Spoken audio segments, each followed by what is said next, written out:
We're all fucked.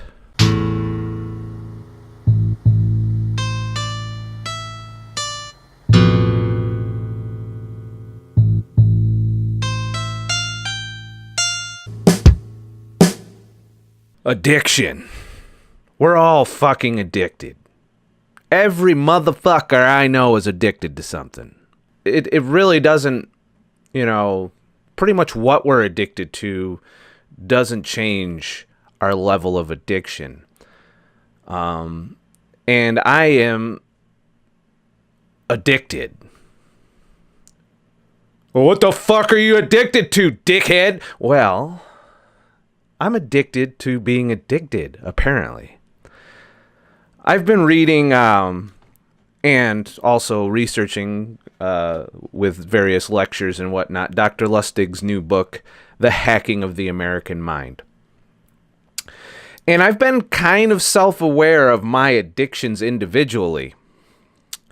But what this book is doing for me is tying it all together in a biochemistry sort of way. And we all know that that is my go-to when any decisions I make.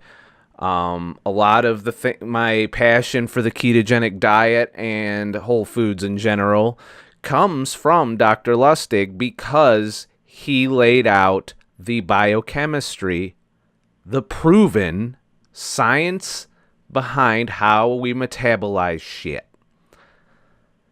And now he's attacking the hormonal science behind our addictions, which is the next logical conclusion once you figure out motherfuckers are having a hard time quitting sugar, even though they know it's bad, like me.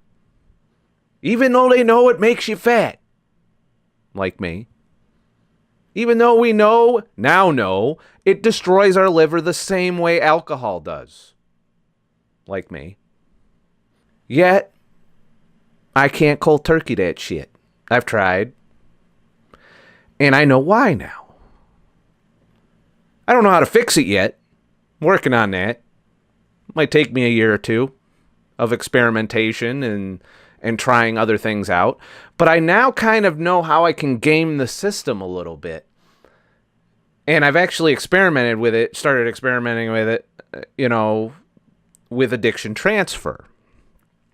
But first I want to get into my understanding, and it is a fucking chimpanzee level understanding of fire at this point.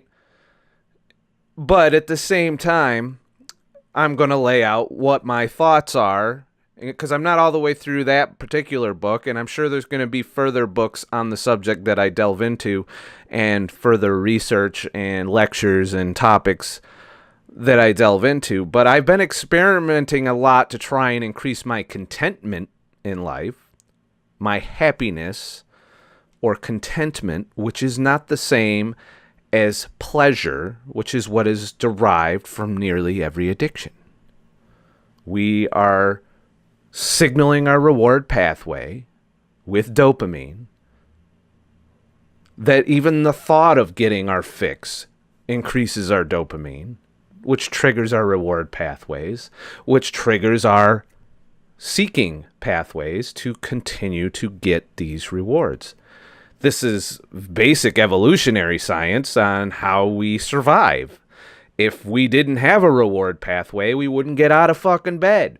We wouldn't go hunting. We wouldn't do things to find food. We wouldn't eat sweet things. We wouldn't fuck. We won't fuck if we don't have a reward pathway, and then we'll fucking die because we don't fuck. It's really that simple. If you want to break down the evolution of addiction, that's where it began. But now technology and food processing and, Tinder and all of these things, porn, have all made it really easy to trigger that system. And we now have a government and a society, a capitalist consumerist society, which encourages us to fulfill this addiction, this reward pathway. And there's always a saying out there, I quit animals. But you still have sugar, or you maybe drink, or you do some other thing to trigger this reward pathway. Consequently, fat doesn't trigger the reward pathway. Just saying. Like, I could eat keto all day and not get nearly the buzz I get off of a cookie. Without getting sidetracked, because I tend to do that, we all are hammering away at this same reward pathway. Thus, our depression levels have increased. All of our mental problems are off the charts with the fucking anxiety disorders and the fucking, some would argue autism could also be linked to this. And, we gotta fucking wake the fuck up. And as you know, my channel is all about waking the fuck up from doing shit that I've been doing my whole life and trying new shit to improve my ultimate goal, aside from being healthy and not decreasing my quality of life. Now I've shifted to try and increase the quality of life. I'm figuring out that as I remove some of these addictions, that I still want that reward. I still want to trigger the reward pathway. I still need the fucking dopamine. And the more you get into that cycle and the more you abuse the dopamine reward pathway, the more insensitive to things you become, as in you build a tolerance, as in it takes more shit to get the same reward until you've murdered the neurons that are receive the dopamine. And when you do that, you're fucked. No, nothing you can do. You can't go back. Some would say fasting and neuroplasticity, but I'm not seeing much evidence of that in my own personal experience. Have yet to do some of the longer water fasts. There's not a lot of science that says you can regenerate these neurons. Show me one person that has successfully kicked one addiction without fostering another, because I don't know anybody. There is a little bit of hope.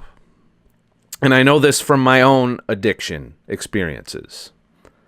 So let me go through my addictions in order of fucked upness, from how they've destroyed different portions of my life at different times, and what I can do to still feed the reward pathway enough to not be a miserable fuck or deeply depressed all the time. I do have one mental advantage, as I do have ups that have nothing to do with anything. They just fucking happen. But I also have the soul-crushing lows, which is when I'm more prone to these episodes of trying to trigger that reward pathway. So the number one addiction I think I've had, and this is a close race in terms of things that have negatively affected my life. And there's a lot of them.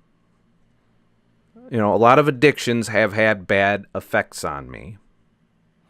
So I'm going to go through them in order, I think, of the most severe to the least severe. All of these addictions have a negative side effect associated with them, from both a social standpoint, a health standpoint, a life standpoint, a relationship standpoint. All of these addictions or sources of pleasure or seeking reward trigger this pathway, this one fucking pathway. And a lot of what my problem is I tend to jump around, binge on a pathway, and then realize I can't do that forever. It's not sustainable for the various negative side effects or consequences of that binge. And then I jump to the next pathway. And that's been pretty much a cycle I've done my whole life. And now that I've become more free-thinking and trying to fix what I perceive as wrong with me, I have started to identify that the pathway needs to be addressed, not the individual addictions. If I can somehow reduce my need for those rewards, if I can somehow mitigate or down-regulate or whatever the fuck you want to call it, to where I don't require as many kicks to my reward system to be content, that is something I need to do. I need to work on this pathway. Now, the number one addiction, and I think it's been pretty clear because it does prevent the second addiction, both of these have had profound negative effects on my life, my health, probably my ability to think, my, cognition, a lot of the damage I've done to myself. Number one is alcohol. My entire 20s is a fucking blur. I look upon it as the most wasted decade of my life. Now, granted, I was in the military, in the Air Force, but I drank, binge drank. I didn't drink every day, but when I drank, I fucking drank, all right? I was that wake up in the field motherfucker. I've passed out with my face on the up against a fucking TV that had that poltergeist snow back when we had before fucking high def came along. Now we got blue screens and shit. We've advanced. I've thrown up in various places. I've gone to jail once for drunken disorderly. Thankfully, it was the only time I did it, and it was gone off my record. Expunged. Provided I didn't fuck up again, which I didn't. At least not in the legal sense. So I had a lot of damage to relationships as a result of drinking. I've probably lost friends. I know I've lost girlfriends prior, points of my life. I've had a lot of difficulties that stemmed from alcohol. I haven't been as productive because of it. And even to this day, I am still prone to these drinking binges. And just this last weekend, I wasted pretty much most of my weekend recovering from a drinking binge, where I went out, because of buy one, get one free fucking shots, and got completely obliterated. Blackout drunk, throw up, all of the fucking negative effects, a can't get out of bed fucking hangover the next day that consumed my entire day. Even though I had shit to do, I didn't do shit. And that is a wake-up call in age 41 that I'm not in my 20s anymore, and I need to address that particular addiction. But wait, there's more.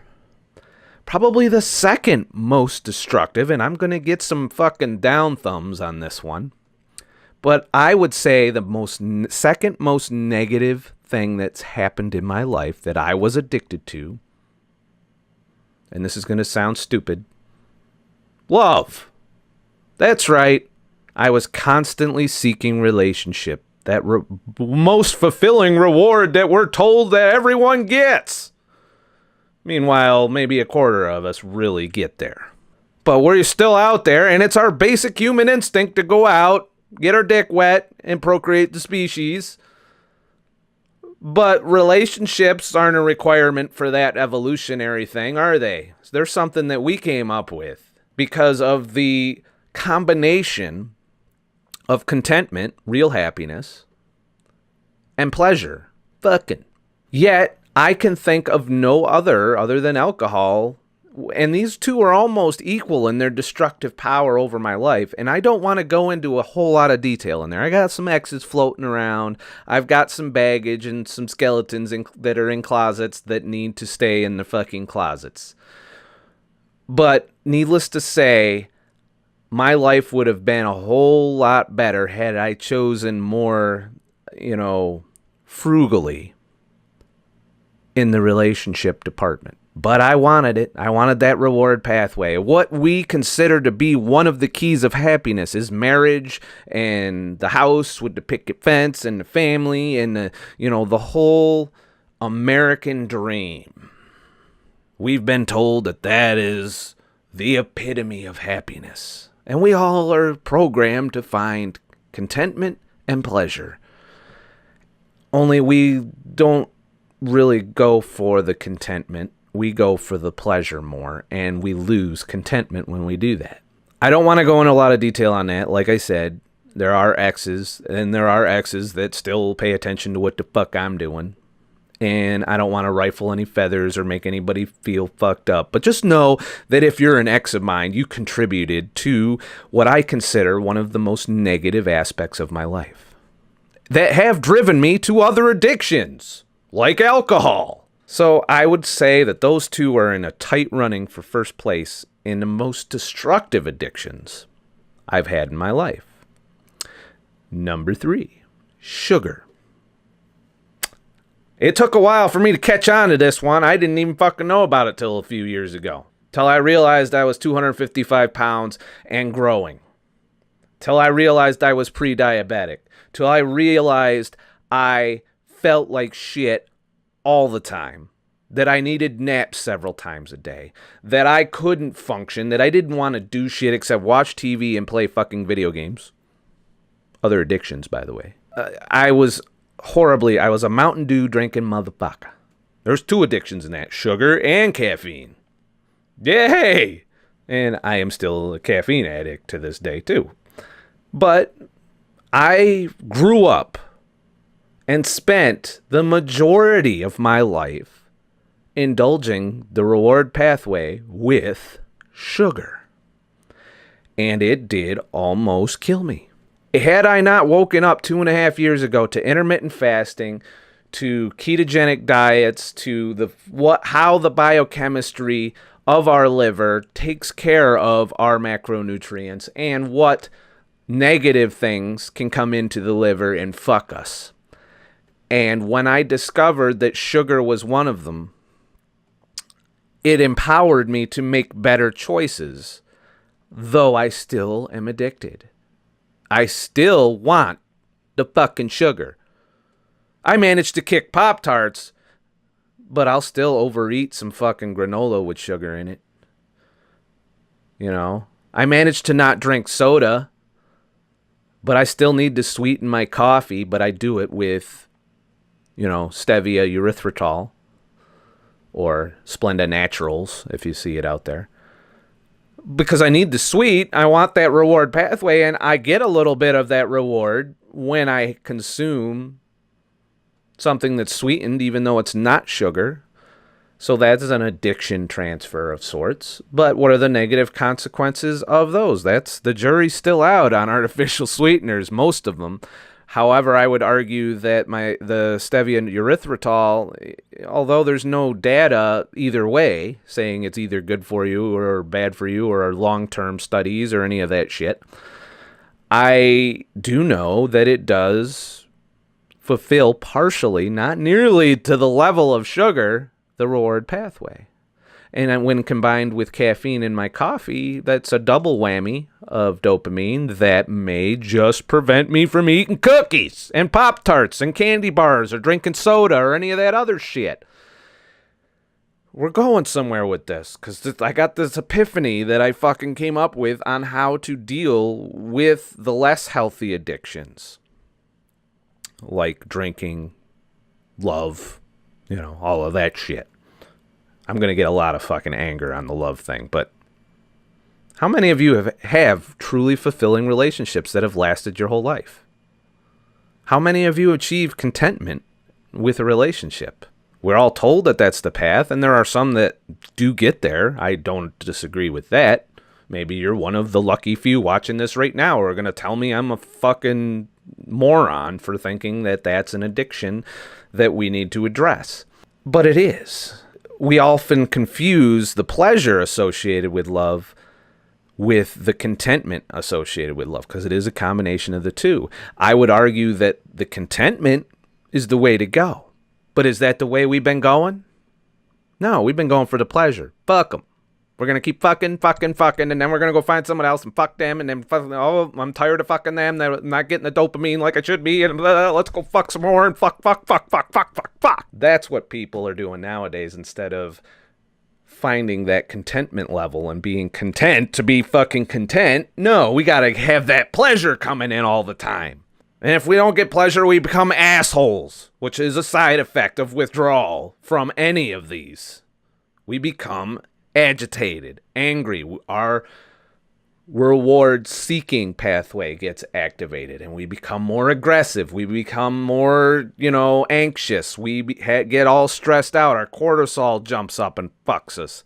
There's all kinds of, and I'm going to link in the description to the book that I'm reading, because he goes way more in depth in the biochemistry of it. and the philosophies that have got us to this problem we're at. But I would argue that when it comes to the love addiction, that many people are addicted to the pleasure associated with love while completely ignoring the contentment aspect. And that has been my personal experience in my relationships. The moment I don't fulfill the pleasure pathway of the person I'm with, they jump ship to find the next fix, instead of trying to embrace the contentment, which I am also very aware of in a relationship. And I do get content in my relationships, and I try to be satisfied with that. I would like to have both pleasure and contentment in a relationship, but it's hard to find, especially in my age bracket. And I'm so dissatisfied with it that I've gone cold turkey on this particular addiction. But what does that mean? That means I'm going to need something else to trigger that same reward pathway. Otherwise, I'm going to get into some destructive reward-seeking behaviors along with some severe depression and anxiety issues. So I know that if I don't move the needle in the fucking pleasure side of the house, that I'm going to go through some form of withdrawal and give in to some other more destructive addiction that causes me more damage. So, will I ever love again? How the fuck do I know? I can't tell you that. It's like any other addiction I've tried to kick the habit of. I've tried to kick sugar, back to it. I've quit drinking before and got fucked up again. It's like any other addiction. So I can't say that I'm 100% sure I'll never be in a relationship again. And it turns out you can get plenty of the pleasure without being in a relationship. You can go out and fuck your brains out and trigger that reward pathway. People do it all the time. Swipe right, fuck, repeat. Swipe right, fuck, repeat. But you get zero contentment out of that. None. Zero. Zilch. You will never be content doing that, which will result in depression. When your serotonin's down, which is what's related to that contentment, to that happiness, to lower stress, to not triggering fight or flight, these pathways are kind of not able to be together easily.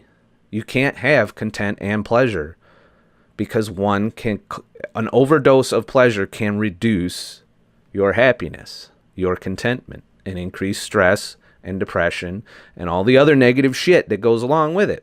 So I've spent a little extra time on that particular addiction, and of course sugar. It goes without saying. Just watch Sugar the Bitter Truth and you'll get the biochemistry behind our addiction and the hard science that shows the destructive force of all sugar when you take it out of the fruit, when you juice your fruit or you fucking process the sugar and then refine it into white crystals, or whether you kill a billion bees so that you can get their fucking honey, or whatever the fuck you got to do to get that fix, to trigger that reward pathway. It really doesn't matter. Sugar's on the list, and it's high on most of our lists, because if you look at the health of society, modern society, it's in the shitter, and sugar's a big part of that. Some would argue sugar's number one. In my personal experience, but only because I've done the research and done these things to improve my health, it's only number 3 for me. But some people, sugar's number 1, clearly. And it's the most abused substance on the planet currently for that reason, for that same reason. Triggering that same reward pathway. We have made it very easy to destroy ourselves with pleasure and destroy our ability to feel contentment. Because when you trigger that pleasure pathway, you also trigger the reward-seeking pathway, which downregulates your serotonin and your ability to be content. You're not content if you're looking for shit. If you need to get that fix, you're not content. You're stressed out. You're anxious. You want to go and find this shit to get the next hit. And each hit is less effective than the last. And it is a vicious, destructive cycle no matter what addiction you choose. So, fourth, I'm losing track of shit. Fourth on my list of fucked up addictions, gambling. I would say this has been a fairly destructive force, but not wholly life-consuming. But there have been periods of time where I got so into poker that it consumed almost all of my free time and a whole fuck ton of money, and not to mention the time spent to make the money to play poker. It started out as gambling, and then I quickly realized that gambling was a losing game, and the only winning game that you could, with enough skill, conquer was poker. And it provided immense reward, along with soul-crushing depressions. And, a whole lot of adrenaline. And it's a very seductive addiction that I've kicked mainly for financial reasons. I know how much time I have to spend to make the money that I blow playing poker, and that is enough to make me not want to feed that particular addiction. But does that mean that I'm not triggering that reward pathway? No! Like I said, I'm addiction transference. It's a thing. And I have substituted several other addictions probably for that one, which could, because when I was doing that, I wasn't drinking. I was barely eating. I was not in relationships. I was, or I was in a relationship, but the relationship took a big dump because of it. Or, there's all kinds of destructive forces that come into play when you gamble for your addiction. And by no means would I recommend it to anybody. I do like to play poker. I try to play casually now. I look for cheap tournaments. I don't look for high stakes games. I just go every once in a great while, jump in a tournament, usually get my ass handed to me because I haven't played enough to keep up with other players' skills or the latest and greatest tactics in the game, but enough to get that little bit of poker fix and the little shot of adrenaline and to trigger my reward pathway. But I've already unknowingly substituted other addictions for that. So, we're starting to get down there in the amount of soul-crushing, life-destructive addictions, and let's get into some of the more subtle addictions that a lot of us, partake in, that I am no stranger to. Video games. This arguably has been the next most destructive addiction I've had. But it's a subtle destruction.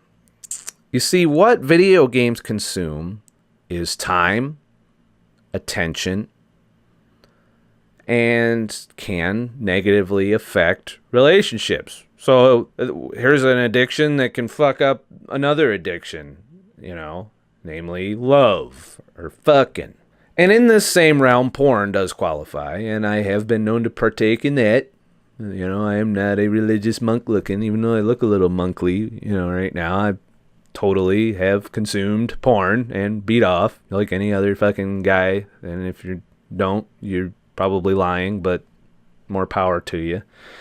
But that's another way to trigger the reward pathway that is probably not as destructive in my life as video games or any of the other addictions I've mentioned.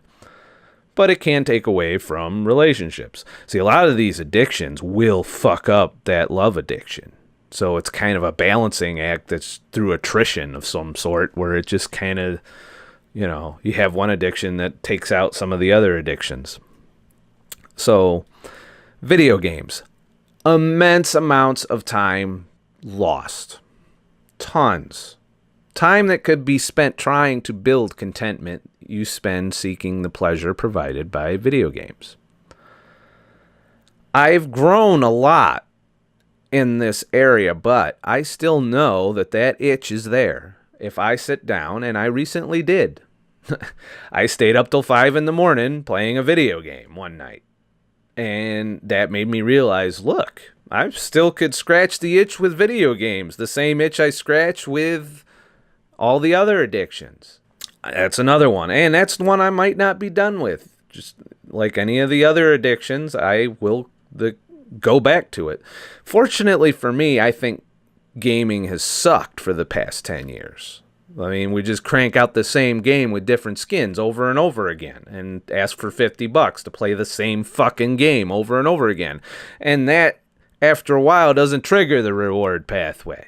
You don't get that fucking dopamine hit when you play Call of Duty 9 that you did where the very first Call of Duty ever came out, or Wolfenstein, or one of those earlier games. There is a serious problem in the gaming industry, and it's devoid of innovation, much like the movie industry in my book is devoid of a lot of innovation. They just keep throwing the same movies at us over and over again with different people in them. And sometimes in the same goddamn remake of something we've already fucking seen. I just watched the remake of It. It was fucking awesome. They brought a new spin to it as far as the way they presented the story. But the story essentially is one I already knew, so I didn't get as big of a fucking satisfaction as the first time I saw It. Didn't read the book, but maybe I should. The quality of video games and movies has gone down. TV's gone up in my book. So I've probably transferred to that with Game of Thrones and stuff like that.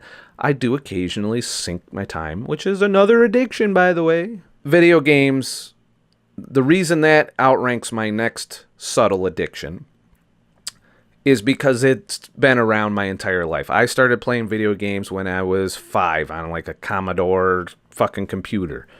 And then I had ColecoVision, then Atari, and I went through all the consoles. And then eventually I realized that I hated consoles and loved PC gaming. And then I started just building PC year after year and continued to play video games. World of Warcraft consumed a great chunk of my life, like 6 or 7 years I spent playing that fucking game. And if I could have that time to have done other shit, I wonder where I would be at in life. Or maybe I would have had more fulfilling relationship than the ones I've had, you know, that would have got me to that contentment place that I now seek as I get older.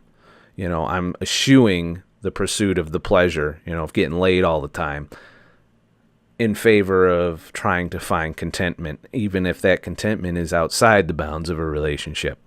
But I do know that throughout my history that has been a thing. So the next subtle addiction that a lot of us are guilty of, and I see it all the fucking time, especially when I'm driving Uber, and I've noticed it in lots of friends and family, and I don't know any motherfuckers that don't have this particular addiction personally, at least none in my personal life. And you know what that is?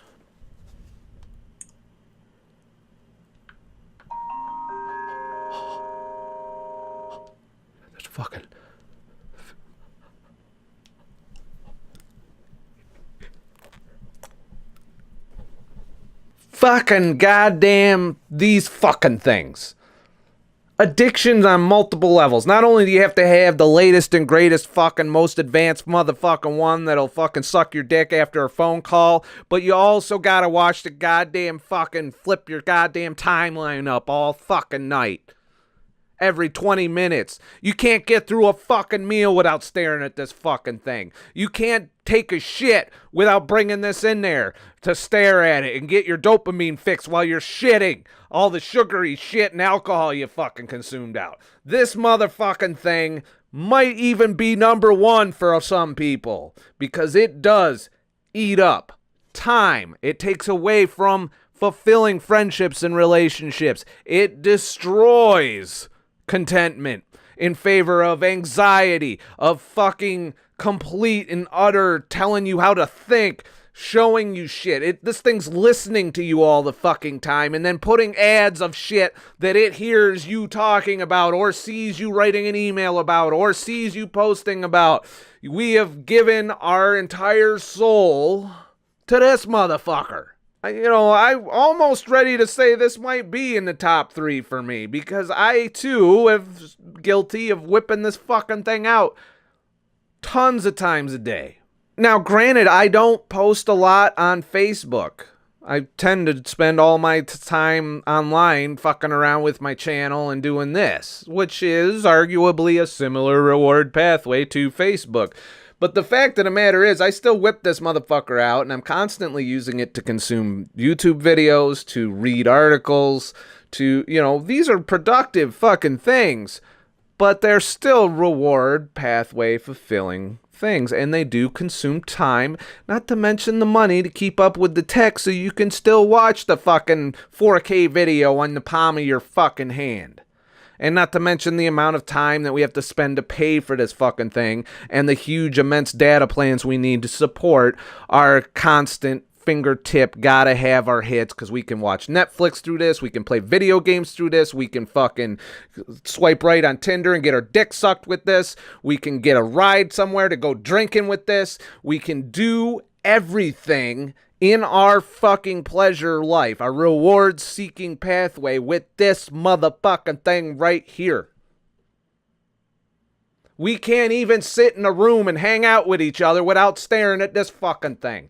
We can't go out on hikes without staring at this fucking thing. We can't go to movies without staring at this fucking thing. We are addicted to this fucking thing. I'm no different than you. We are all fucking here, and I'm here to say that I know I'm fucking addicted to this. And I know I need to address that at some point. Now, the destructive power of this is very subtle. If you wouldn't even know it unless someone said, hey, dickhead, you want to put your goddamn phone down and participate a little bit, motherfucker? Can we have a moment in life where we don't have to go live or take a selfie? People are in my Uber. Okay, let's take an Uber selfie because that's fulfilling.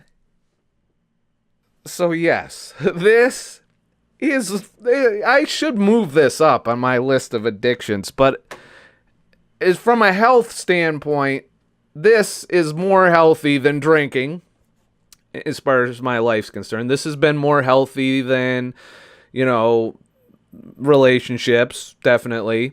This has been more healthy than, video games in some respect, but you can still play video games, but I've never sat there on this. I tried at one point to see if I liked mobile gaming, and mobile gaming is the fucking shittiest form of fucking video gaming there is. That requires no real engagement of your brain or hand-eye coordination. A lot of it is just hit a button over and over again, or, hit 2 or 3 buttons and get the little reward that says you did better than the motherfucker next to you. Or you run around the neighborhood with goddamn Pokemons and shit. I tried to see if I would like that. No, I don't like augmented reality games any more than any of the other mobile games. So I have found no fulfillment in the video game itch with the games provided on this fucking thing. Thank God, because I would literally be like all the time. I can, however, watch porn on here, which is all good, So yes, and we tend to package our fucking addictions in this way. We do it like this. We fulfill multiple addictions, multiple hits to the reward pathway all the time. And you can see it all over the place. There's people that mix sugar and alcohol. Gotta have a rum and coke. That's 3 addictions in one drink. Caffeine, sugar, alcohol. All in one shot. How many times you do that before it just doesn't fucking do anything for you, and then you have to drink more, and then until you fucking get the binge on. Same thing with sugar. Try eating just one cookie. How long before you want another cookie? How long before you want 10 cookies? How long before you sit down with the fucking package of Oreos and stuff your fucking face with it and have fucking 1,200 to 1,500 to 2,000 calories of pure fucking sugar just to get that same little reward pathway hit? This is a big one, and it's everywhere. A lot of people. My mother, same thing. Tablet all the day. She got a tablet and never left the tablet. Tablet goes everywhere in the house. I don't know anybody in my life currently that isn't addicted to this fucking thing. And it's alarming because this thing holds so much sway over our social opinions, over our connections with people. Not only does it destroy connections with people by giving us the pleasure and not the contentment, and giving it to us in a convenient, huge dose way instead of a more meaningful. There's something to be said about sitting and talking to a motherfucker in person versus sitting and talking to a motherfucker in text. Talking to a motherfucker in text, that'll give you some pleasure, but you won't feel any contentment from that. I never did. Even when I was in a relationship, I didn't feel content being on the road and texting with someone I was in a relationship with.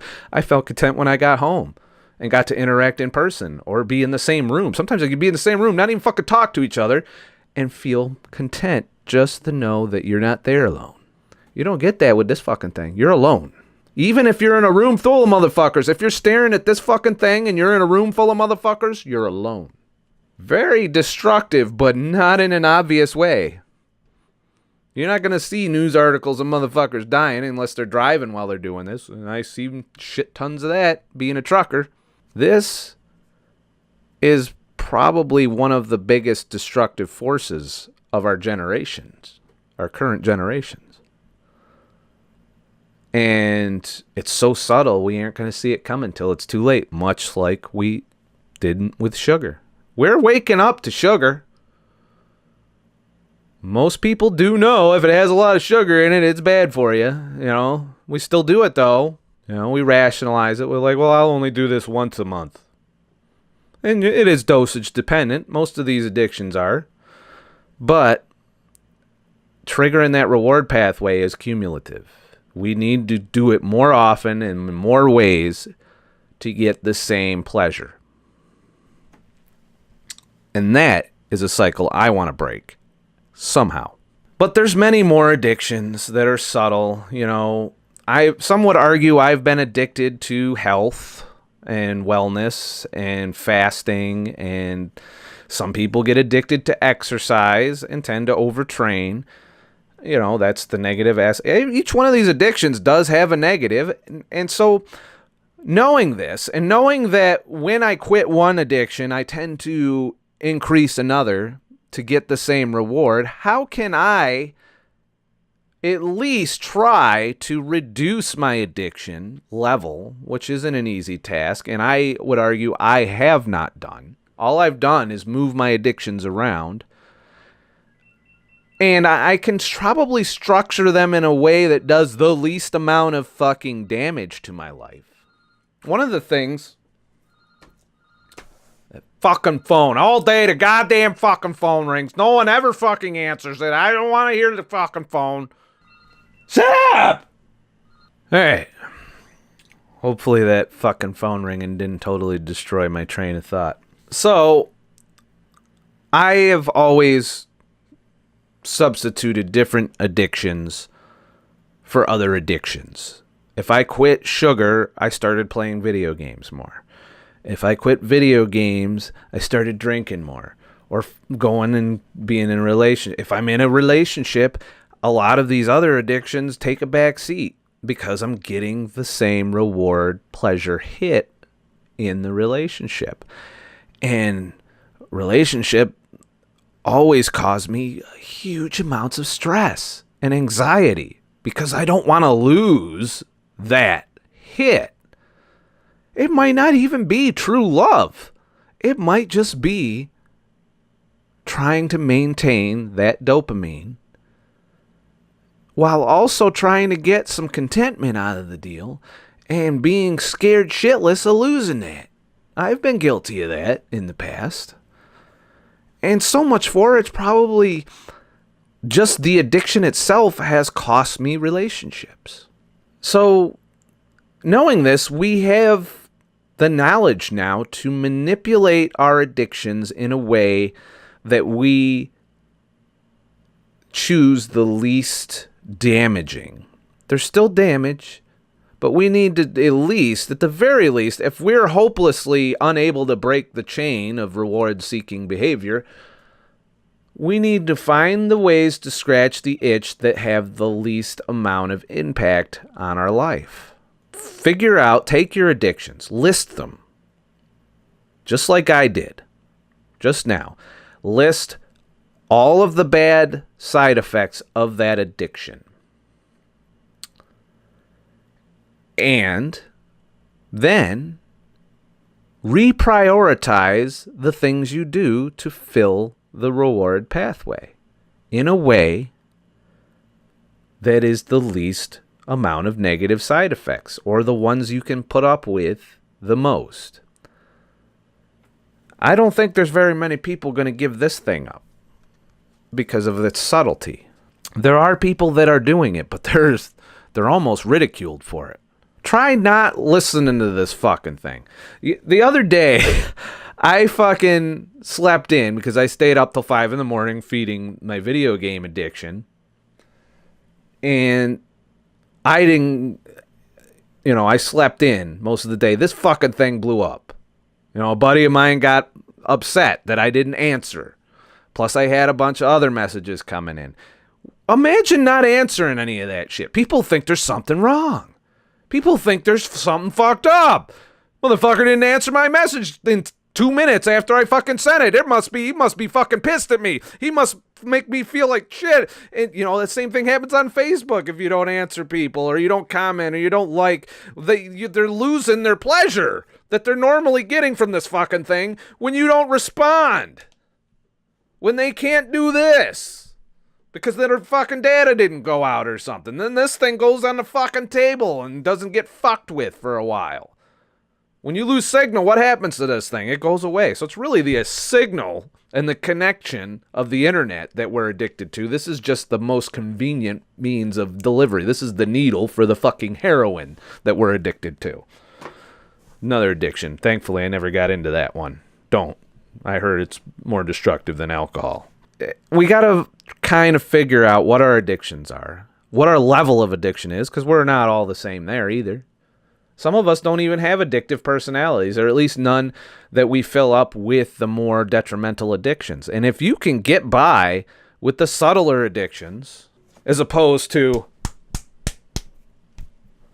then probably you're a little bit better off health-wise, and maybe even contentment-wise, than somebody who's deep into one of these destructive addictions. So you gotta kind of take an inventory of your addictions and include the subtle ones, because they're important. When you're gonna pick the least fucked up thing to do, you might want to know what all the least fucked up options are, because you can also combine those in ways to get the same hit. This thing here you can beat off with. You can fucking look at your goddamn fucking internet. You can swipe right. You can do most addictions through this fucking thing. That's why everyone has it glued to their fucking face all the time. It's combining the less destructive addictions that will ultimately offset some of the more destructive addictions. And this is a forming opinion of mine. This may change as I experiment going forward, because I do have wilderness fasts in my future where I will pretty much eliminate all of these rewards by being out in nature, which supposedly will up my contentment, down my stress, but at the same time, will I sink into a barrel of fucking depression because I don't have the fix coming in? There are other things you can do to get reward, like exercise triggers rewards, and done in moderation has minimal negative side effects other than the time it takes to exercise. You can injure yourself exercising. You can overdo it. You can cause problems long term if you overtrain regularly. But in terms of destructive forces, exercise is not a big deal. And there are people addicted to that. You see them big swole motherfuckers pumping iron until they get their fucking big reward? Not to mention the attention reward that you get once you've done that. That's an addiction. Some would argue it's healthy, but bodybuilders drop dead too while they're bodybuilding sometimes.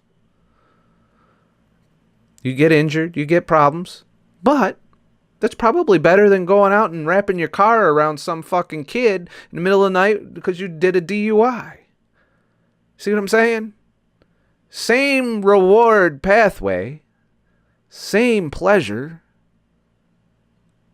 different consequences. One can have devastating, life-destroying consequences. One can make you lay in bed for 6 months, recovering from an injury.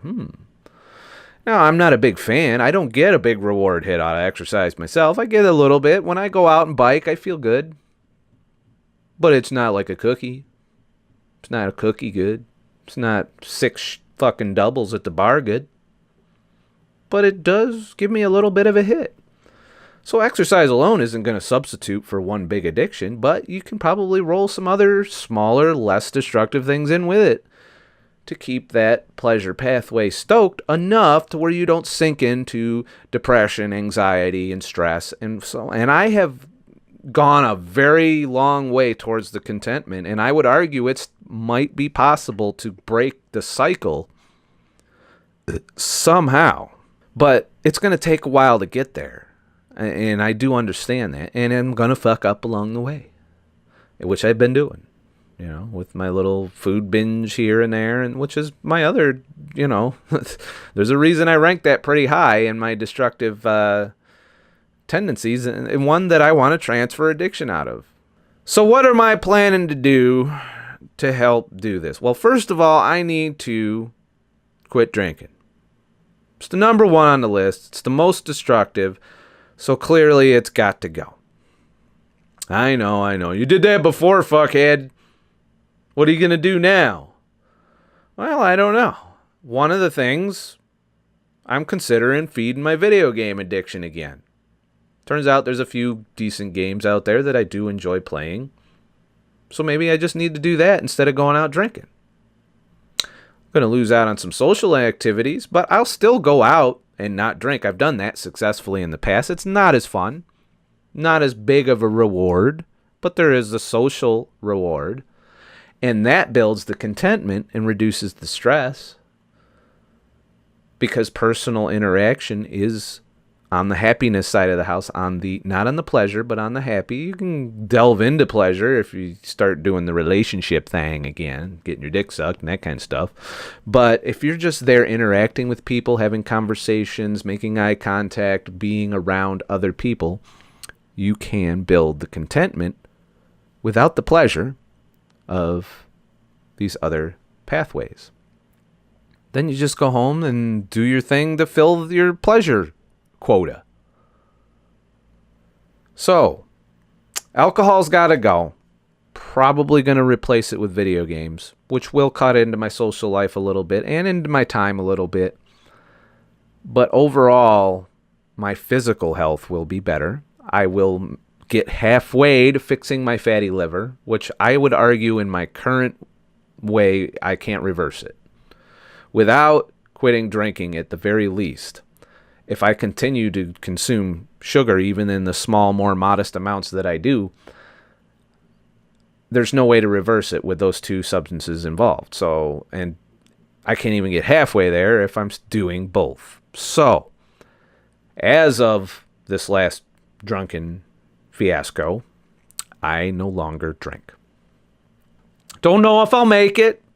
I've failed before. I could fail again. If I get in deep into the throes of depression and anxiety as a result, that means I haven't successfully triggered the reward pathway, and that the reward seeking behaviors just become overpowering. Then I need to evaluate what the hell to do at that point, because I don't want to feel miserable all the time. And if that is the result of quitting drinking, then I'll go get drunk. But if I can get to some level of contentment with enough pleasure to keep me from getting severely depressed for a long period of time, or severely anxiety driven, then I'll have come a long way. And if that pathway means being a piece of shit and playing some video games, so be it. So I'll be gaming more and drinking less, as in not at all. So there's my first step in addiction transfer to cut out the more destructive addiction in favor of a lesser destructive addiction. Not to mention video games, although expensive when you buy one, consume inordinate amounts of time, giving you that pleasure without consuming a ton of money. Yes, you got to buy the rig. Yes, once you have the rig, though, you could save a fuck ton of money. Because I could tell you, I could blow $150 in a night of drinking. A $50 game can consume 200 hours of my life.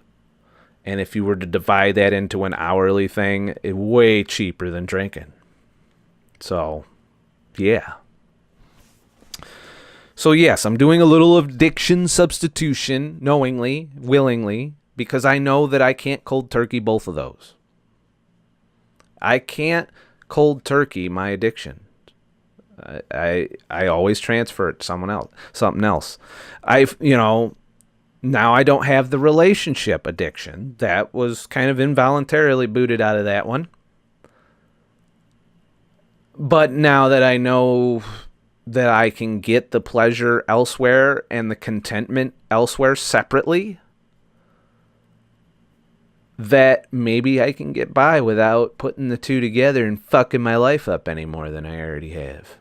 So that's my philosophy there, and a lot of people are arguing that with me at this point. But I haven't tried it, and one of the things I do is I try these things out.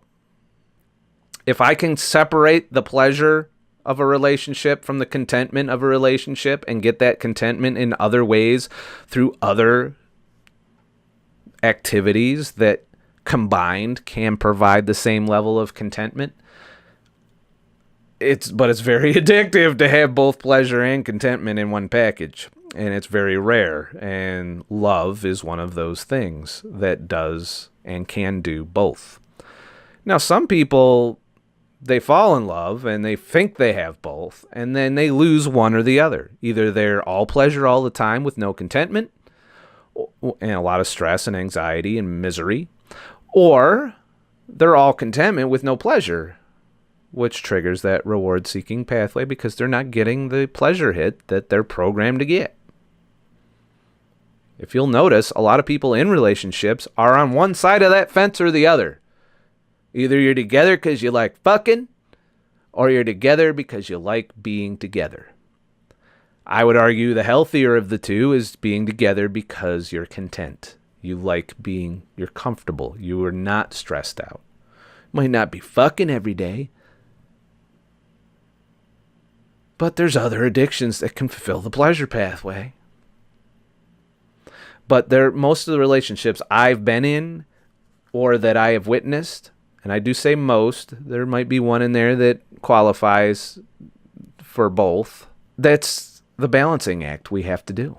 I have to replace that addiction by proxy. And I think I've been leaning heavily on the pleasure side of eating, sugar, comfort foods, that kind of stuff. All reward pathways.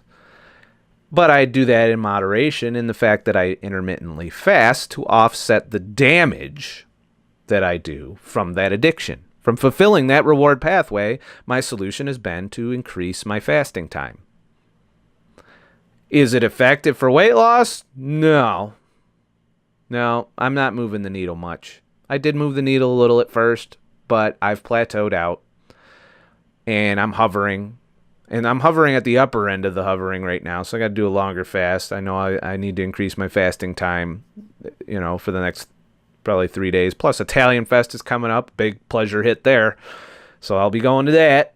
So I would argue part of the end of my relationship has resulted in me eating more unhealthily when I eat. I still am able to do the fasting. I'm thankful for that, because if I wasn't fasting and eating this way, I would be right back where I started, and probably then some. So I won't probably be quitting sugar completely, cold turkey, but I have greatly reduced it. And maybe at some point I can find enough of the other addictions, the more subtler ones, to fulfill that pleasure that I get from sugar. But I do know that I've craved it a lot more since the end of my relationship. Since that pleasure pathway went away, I would argue that my sugar desire has gone up. And you can see it in my videos. Now, there was a part of my last relationship where I was heavily consuming sugar during it. And alcohol and everything. I was overloading my pleasure. So I have greatly decreased the amount of pleasure I've been getting. But still, I'm doing the best I can to fill that fucking pathway. If I keep on that path, it'll just get worse. So I got to rein it in and try and find healthier addictions. That's the other thing I got to try to do. Find some new addictions that I don't maybe do. Try some things out that I might then subsequently become addicted to that I know are healthy. Evaluate activities, interactions, substances, or whatnot that have minimal impact on health and wellness, but scratch the itch. So I will be looking out for other activities. I really want to go backpacking and camping and see if I can get rid of all of those addictions, the subtle ones included, and substitute a new one for it. Because there are people that are addicted to being out in nature, that they spend all of their time, energy, and effort to get out there and stay out there as long as they can. If that's an addiction, which has some negative consequences, you're not around, you're out in the middle of nowhere, no one can talk to you, they can't get a hold of you, that there's a whole lot of negatives with that addiction, but there might be more contentment in that, which I'm going to explore when I start wilderness fasting, which is where I go out in the woods with some water and some stuff to get water and some fire and some tents and maybe a fucking sleeping bag and backpack, and go out and stay out there for as long as I can before I am just so miserable that I have to come home. But I'll have been away from a lot of these things, and maybe that will lower my tolerance. See, that's the other part of the game, is to try and lower my tolerance so that I don't need as much to trigger the rewards. I don't need as much reward to get the reward pathway to trigger, to where I'm not seeking out rewards as much. So that's the big great experiment for me, is to reduce my reward-seeking behaviors, try out other possible activities and things that have less destructive qualities to them. I've also shopping, and consumerism. I've already kicked that habit, and I'm very passionate about it. I'm almost addicted to being a minimalist now, and I'm trying. I'm not there yet. I'm not a 100% pure fucking bona fide motherfucking minimalist, but I'm working on it. And I'm addicted to that. I'm addicted to downsizing. I've got 3 items on the chopping block right now. This motherfucking thing. This goddamn tablet. I'm about to sell it, I think. Because I haven't touched this. Want to know why I haven't touched it? Because I've been touching this. Turns out when you have 2 of these, one of them's going to be sitting a lot. And I always reach for this before I reach for this. This has a bigger screen. There's a pen and shit. It's got tons of memory. It's, got more easily to see pictures and movies and shit. But this, I carry around with me all the time. So I'm always reaching for this, even when this is sitting right next to it on the fucking table. That's an example of my addiction to minimalism. I would argue it's a healthy thing. The downside of minimalism, obviously, is not having as much shit. And that's less pathways to that reward. Less pleasure. More contentment. I am shifting from seeking all these pleasures and lowering the pleasures and increasing the contentment and getting rid of stress completely. I still do stress, but nowhere near what I used to. When I was fully addicted, 255 pounds, doing every goddamn thing in the book to fulfill that pleasure pathway. I have come a long fucking way, but I am not there yet, and I want to keep going. There might come a point where I'm like, all right, I've given up enough. Fuck it. This is what I'm doing. I want this level of pleasure, this level of contentment, balance that. Try and stay in this area. It's easy to tip, but try and stay there until I fucking die. Which we're all going to do, by the way. No matter what the shit you're going to do. You know, I talk about health. I talk about fasting. I talk about keto. I talk about all kinds of minimalism and shit. But ultimately, I'm still going to fucking die. I don't know how. I don't know when. I might have plugged one hole in the fucking wall only for 4 more to pop up. I don't know. But I'll get there. I'll figure that shit out. I'll get there. To a level of contentment and pleasure that's manageable, that I can be functional in, that I don't have longer depressions. My depressions now are short. Couple, 2-3 days at max is what they've been at. I can remember a time in my life where depression would last over a month, with virtually no up to go with that. Since I've shifted to fasting and really attacking these things head on, I've become more rapid with that cycle. You know, my depressions last a couple days. My anxiety levels are way down and way manageable. I would argue I'm already there on the anxiety issue. I do get stressed, but it's not all day, every day like it used to be. I don't get stressed about stupid shit anymore. You know, I'm like, oh, that happened. Fuck it. You know, I used to get stressed over little things and miserable. A lot of it during relationships. Probably because of that pathway, that reward-seeking pathway. Because you overload the system and you start to get anxiety and all kinds of issues. I do get aggressive. I do get irritable. And I want to reduce that. This is going to be the longest fucking video I've ever done. I'm going to leave this one to float for a week, you know, because this is a lot to take in one sitting. You know. So if you're here right now watching this part of the video, I fucking love you. You've really been a trooper, because we're well over, a little bit over an hour now. I think my longest is usually around an hour. I don't think I've done too many hour-and-a-half videos, at least not that, you know, there was the live one. That's my plan. I'm going to experiment with my lesser, more subtle addictions, replacing my more destructive, you know, soul-crushing, life-destroying fucking addictions. I'm going to try out some new activities to see if I can become addicted to those and get that pleasure hit. I know I can't get rid of the pleasure hit. When I do, I know it's the path to misery. Question is, if you're miserable long enough, will you bounce back? I don't know. I'm researching.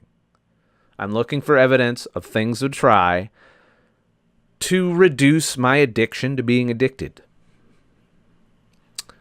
And if I can do that, which I probably won't ever do, like I said, it's all going to be addiction transfer. So I need to pick my battles. I need to choose what my addictions are and have it be in the least destructive way to my life. But I do know at some point I need to address this. I think we all do, one way or another. Because this is the fucking new sugar right here. This is on the horizon for destroying us. We've lost friends through this. We've lost, you know, we've made enemies. We've become hyper informed about everything. Like this thing just right now holding it up to you. There's little notifications that are saying, hey, dickhead, bedtime turned on. Look, the people fucking trying to say shit to you. And usually it's something stupid like somebody went live on YouTube, you know, or something like that. Another addiction, by the way. I would argue a healthier one, but still time consuming and still social media aspect, still not as connecting. It's still a pleasure, not a contentment thing. But it's productive in that it gives you knowledge. But there's such a thing as too much. I would argue I do too much YouTube. It's probably one of my bigger addictions now, but has caused so much positive change in my life that I can't see not doing that. You know, there's so much positivity that has come from my YouTube addiction, both as a creator and as a consumer, that I'm very thankful for that particular addiction. And so that's what my quest is now. I know I can get pleasure hits from less destructive addictions, usually combined to equal the power of the more destructive addictions. And that's our only hope of curing addiction in my book, at least according to my research so far. I'll keep you posted, though, because remember, I'm not a fucking expert. These are my theories, my thoughts, and the next fucking thing I'm looking to conquer in my life. And I'm going to stumble, I'm going to slip and fall, I'm going to say things that piss people off every now and then about it. Probably already did somewhere in this video. Probably ruffled a feather or two. But acknowledging our addictions shouldn't be something we're afraid to do. It shouldn't be something we get butthurt over when there's something you're doing that is a known addiction. No, it's an addiction, and don't be butthurt that someone pointed it out, you know? And I'm pointing out all the things I'm fucking guilty of, including this fucking thing, because I already know I might have stoked a few feathers for people that got to that part of the video that are glued to this fucking thing, because I'm one of them. I'm not above you or judging you. I'm saying this is a problem. I want to address it in my life in some way. Don't know how the fuck to do that, but I'm going to work on it. Just know that it's there. I'm not saying you got to quit, but at least know what you're doing and know the benefits and the drawbacks of each of your addictions. And choose your battles. So my first battle in the addiction war is alcohol. I might try and tackle sugar next. We'll see. But first, I need to conquer alcohol. I've done this before, so don't get a big boner. I've quit drinking for different reasons, because I wanted to feed my relationship addiction at the time, and to me that addiction was more important to me than alcohol. So I had quit drinking, and then I still lost the relationship anyway. So what the fuck did I do that for? I went back to the well of drinking to replace the addiction of the relationship. So it's not going to be an easy fight. I'll keep you guys posted along the way. Please like and subscribe for more shit. It's plug time. So you can turn the video off if you're sick of my plugs. But if you want to learn more about ways to help grow this channel, keep watching. ScottTheTruckDriver on Patreon.com. Link below. If you would like to get some more content while helping support this content that you just watched for over an hour. For $1 a month, you get a daily blog that I write out talking about whatever the fuck's on my mind for the day, my weight loss, my food eating habits, the things I'm planning to fuck up on, the things I'm doing to recover from the fuck up. You know, there are a whole lot of little nuggets that you get, like in my videos, from my little blogs, and they do cause discussion. I do try and prioritize keeping up with my patrons over the comments in YouTube. I still go to YouTube and do that, so don't get butthurt if you're not contributing. I still try, but there's a lot more YouTube comments to try and keep up with, and I'm just one fucking guy. So I do go into Patreon and I prioritize interacting with the contributors there over YouTube because I'm just one guy. You know, maybe someday I'll hire an army of social media motherfuckers to sort through shit, but we're not there yet. And I do manage to get to most of the comments, you know, but I do realize as the channel grows, that's going to be more and more difficult and time consuming. So those who want the channel to grow and want to help support me doing this full time at some point and being able to address more comments, that's why I give them priority, because they're enabling me to spend more time doing these things where I don't have to go out and make money other ways. So, I'd like to thank my current contributors, executive producers, you know, and anyone that is actively donating to Patreon. Dave in MSP is now he'll be a multi-month producer now, and that's coming up. We also have Robertino Jesse Lopez is on track to be a multi-month producer now. And of course, Matt Denman, who might be the first sponsor and the first multi-month sponsor of this channel. All of the people that are contributing on Patreon allow me to take the time, even today. Today I spent most of my day researching, producing. I'll be editing this video. I got to watch it back. It's an hour and 20 minutes. I'm not looking forward to that because I don't get a big kick out of staring at myself talking all the time and keeping my eye out for where I fuck up, where I got to edit. Someday I hope to master the art of just one-offs, but I have to edit. It's just me. Sometimes my mouth doesn't keep up with my train of thought or vice versa, and it just becomes a big pile of shit, and I need to cut it out. So a lot of work goes into producing these videos, even the talking head ones, because of the research involved. You can't get on here and talk at the camera without knowing what the fuck you're going to say or talking about. So there is a lot of work that goes into the talking head videos. Now, there's just as much work that goes into the vlogs or going out and doing things for the camera and adventures and stuff, which I want to do more of those. That might bring me some more contentment. And, maybe some pleasure too, combining YouTube with other activities. Could be a substitute for relationships. Don't know.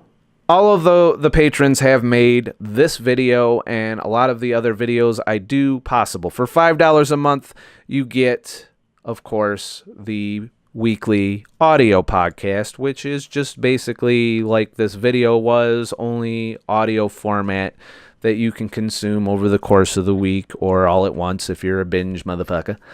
And there's that. Further up the tiers, we get into some of the imagery, which I have yet to debut. I have yet to cross the photography the photography threshold on my channel, but it's on my list of shit to do, so it's coming. So go there if you would like a little more content or just to support more content here on YouTube. I don't know how long the ad revenue is going to last because of so much controversy and politics and all of this bullshit that's going on. So I don't want to put all my eggs in the ad revenue basket. But as of right now, it is still viable. I have not been demonetized like some of the bigger YouTubers. Probably because the advertisers that target my channel are from the health, food, and medical industries, none of which seem to give a shit about being butthurt because they already know they got a stranglehold on their audience, even though some of the things I talk about fly in the face of those particular advertisers. So, but by all means, thanks for watching those ads, and if you consume their shit, that's probably helpful, keeps them paying the bills. But by no means, Patreon is going to be probably the main funding of this channel at some point. Once they realize I say fuck a lot and that, we don't have freedom of speech anymore, to where we can't say what we want. I will always say what the fuck I want. And Patreon is going to be the thing that makes that possible, along with, direct sponsorship or product placement or selling things and that kind of shit. All on the platter for the future. But for now, between Patreon and ad revenue, it's a nice enough income stream to, it's by no means setting the world on fire. We're talking $300 a month I'm getting now, between the two. My goal being $2,000 for full time between the two. So we'll get there one way or another, hopefully. But I just want to know how important Patreon has become in the formula for full-time YouTube, full-time research, full-time interacting with people, full-time, maybe coaching in the future. I don't know. Because a lot of people have told me they rely on my videos to help get them through things. Even though I'm regurgitating a lot of shit that most of the people doing that already know, for some reason they find comfort in me coaching and talking through things and just giving a little pep talk here and there. So these are all things I want to do. I actually do want to focus on this. I'd like to send photography packing in favor of YouTube, but I got a photo shoot this weekend, so there's more client work for next week. So that's going to cut into content production. All of that being said, thank you all, and have a nice motherfucking day and shit. And congratulations on hanging to the end of the longest video I've ever put on YouTube that wasn't a live stream. Have a nice motherfucking day, and thank you for sticking with me if you watched the whole fucking thing and gave me an hour and a half of your motherfucking life that you could have spent swiping right, or staring at this fucking thing, or out in the kitchen eating, or down at the bar drinking, or, getting your dick sucked. Instead of doing all of those other little things, you watched my ass on fucking YouTube, and I am thankful for that shit. Now I gotta edit this shit. Had fun making it. Filming's always the fun part. Now I gotta fucking watch it twice. That's 3 hours of my life, plus the hour of editing, plus uploading is gonna probably take a day. I know I'm whining. But I'm still able to whine because I can't make a full-time living doing this yet.